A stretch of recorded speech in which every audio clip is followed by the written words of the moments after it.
In this lecture, I will discuss some of the major contributing factors to the development and persistence of addiction. As I mentioned in the introduction, not all people that use drugs will develop substance use disorders. In fact, only around 15% will. So what makes some of us more susceptible or resilient to developing substance use disorders?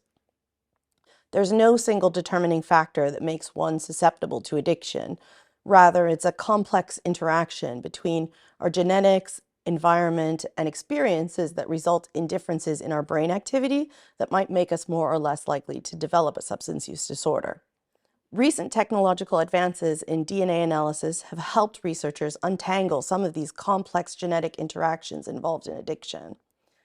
By examining a person's entire genome all at once using technologies such as genome-wide association studies, whole genome sequencing, and exome sequencing, and making comparisons across large populations, it's possible to identify subtle variations in DNA sequences called single nucleotide polymorphisms, or SNPs.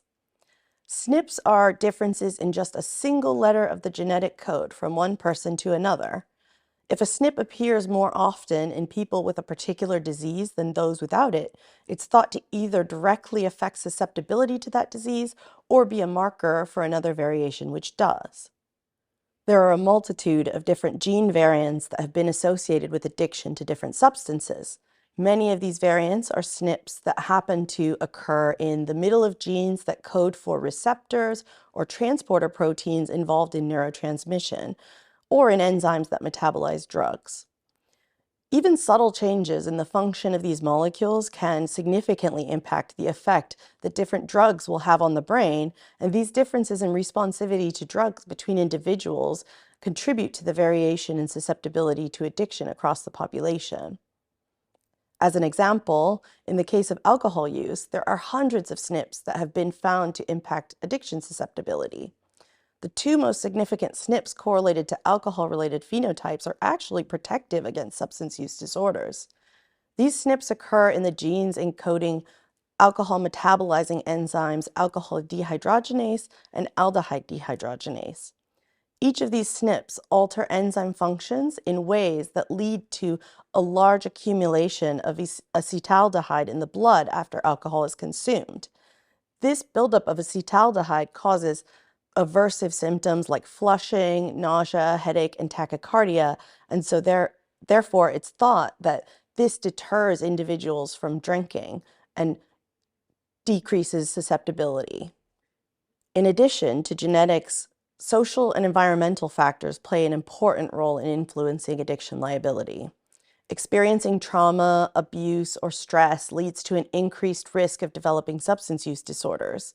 Recent research suggests that activation of the sympathetic nervous system following traumatic or stressful situations can lead to surges in cortisol and other stress-related hormones that are capable of generating both inflammation within the brain and persistent changes in brain function.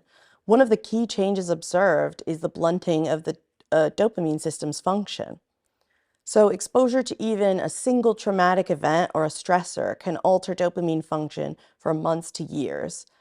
And these long-term changes in dopamine system function can impact the likelihood one has to develop a substance use disorder.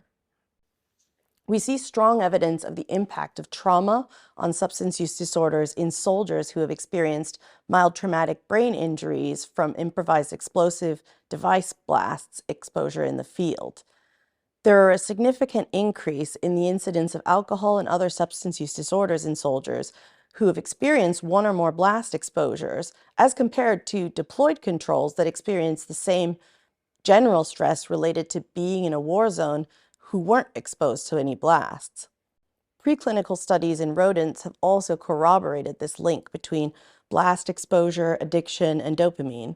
Following blast exposures, mice show significant disruption of the dopamine system, changes in drug-related behaviors, as well as an increase in risky decision-making.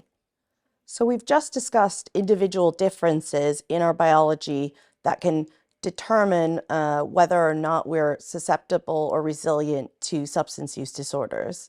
Next, we'll talk about some of the available therapeutic strategies for treating addiction.